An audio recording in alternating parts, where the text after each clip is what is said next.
dernière vidéo de la partie des sous-programmes, à savoir, étudions ici les fonctions.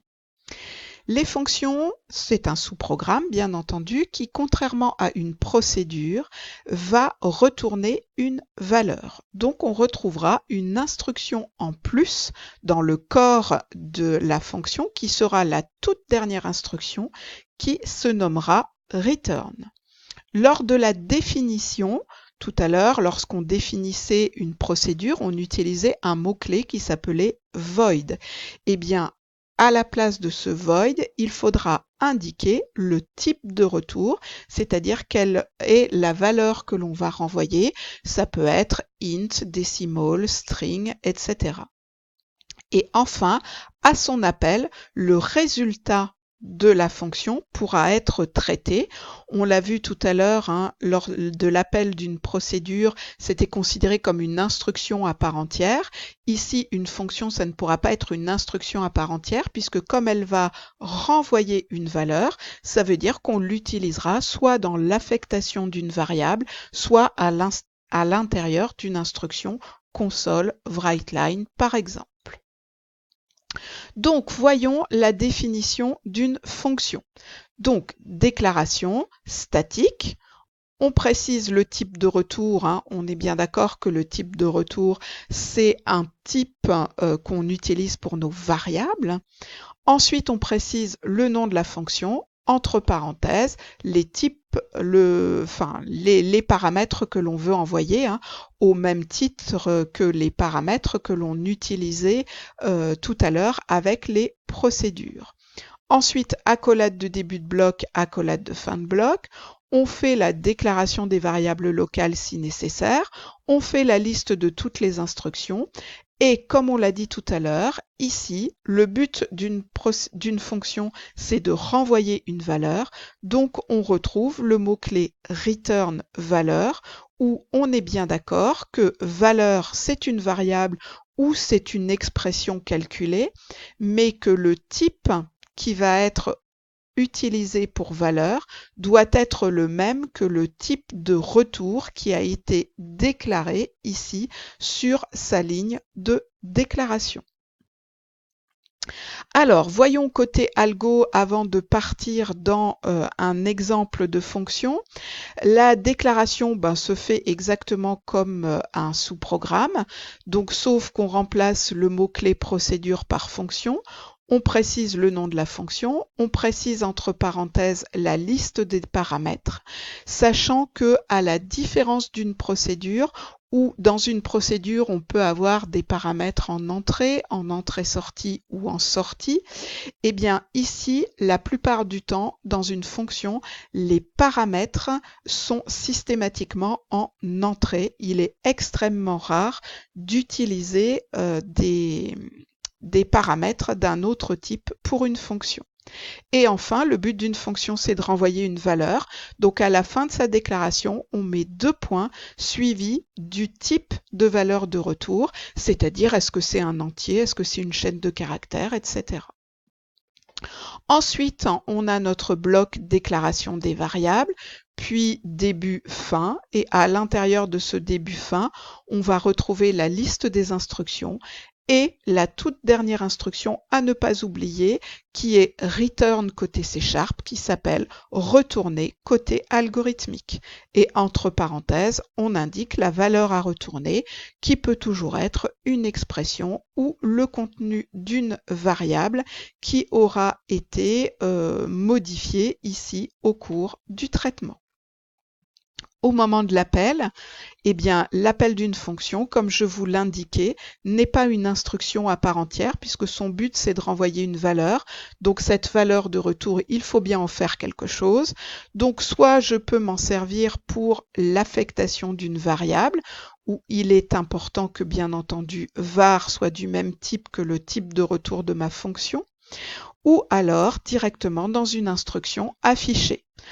Après coup, vous pouvez également utiliser votre appel de fonction à l'intérieur d'une condition, dans une conditionnelle ou dans une boucle, pourquoi pas, mais dans un premier temps, on l'utilisera plutôt dans l'affectation de valeur dans une variable et dans l'instruction affichée.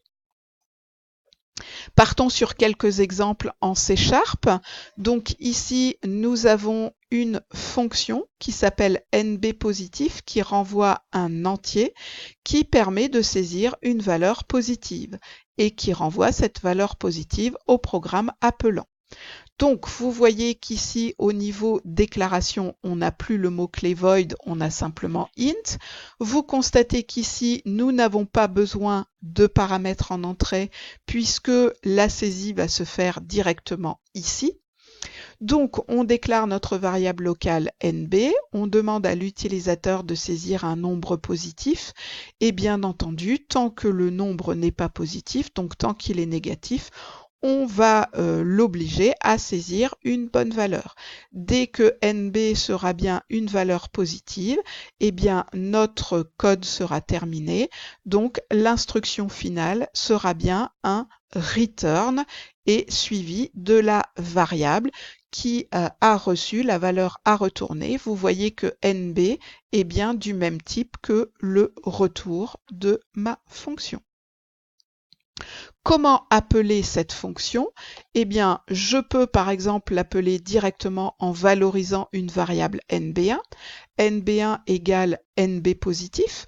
Donc, j'appelle ma fonction qui va permettre de saisir une valeur positive, et dans nb1 et dans nb2, qui me permet après coup d'afficher le résultat de l'addition entre nb1 et nb2. Mais je peux également appeler directement la saisie de nb_positif, puisque là on renvoie une valeur, là on en renvoie une autre. Donc on vous dit la somme est égale à première valeur saisie plus deuxième valeur saisie. Par contre, on n'aura pas l'affichage intermédiaire, on ne saura pas la valeur numéro 1 et la valeur numéro 2 qui est additionnée. Un cas particulier de fonction qui est ce que l'on appelle les fonctions récursives. Une fonction récursive, c'est une fonction qui s'appelle elle-même. Elle va nous permettre, enfin, elle doit contenir un test pour stopper sa récursivité et s'arrêter à un moment précis, sinon on bouclerait à l'infini. C'est le cas par exemple lorsqu'on veut calculer une factorielle. Le factoriel, c'est multiplier x fois tous les nombres qui sont avant celui qu'on envoie. Donc ça veut dire que tant qu'on n'a pas atteint la valeur 1, eh bien on renvoie nb multiplié et on rappelle factoriel de nb-1, donc la valeur qui a été renvoyée, jusqu'à ce qu'on atteigne bien entendu la valeur correspondante. Et si bien entendu nb est différent de 1, on le fait. Sinon, on sait que la factorielle de 1, c'est 1. Donc après coup, pour pouvoir l'appeler, eh bien, on appelle ici, par exemple, factoriel de 5. Eh bien, on envoie 5, donc à chaque fois 5, qui va appeler factoriel pour 4, factoriel pour 3, etc. jusqu'à la valeur finale.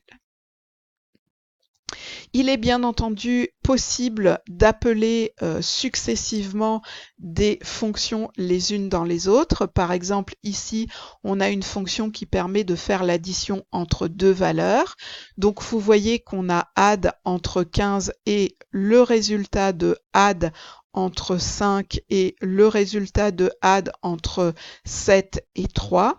Donc ça veut dire que pour nous permettre de faire cet appel successif, eh bien C# va commencer par faire l'addition entre 7 et 3, qu'il va additionner à 5, et le résultat obtenu de tout ça va être additionné à 15 pour afficher le résultat. Voilà, nous arrivons à la fin de ces notions sur les sous-programmes. Donc maintenant, je vais vous laisser partir aux exercices pratiques où vous allez mettre en œuvre l'utilisation des sous-programmes en C# au travers de la suite des énoncés que vous allez retrouver au TP numéro 4. Bien entendu, je reste à votre disposition pour tout renseignement complémentaire. Bonne poursuite!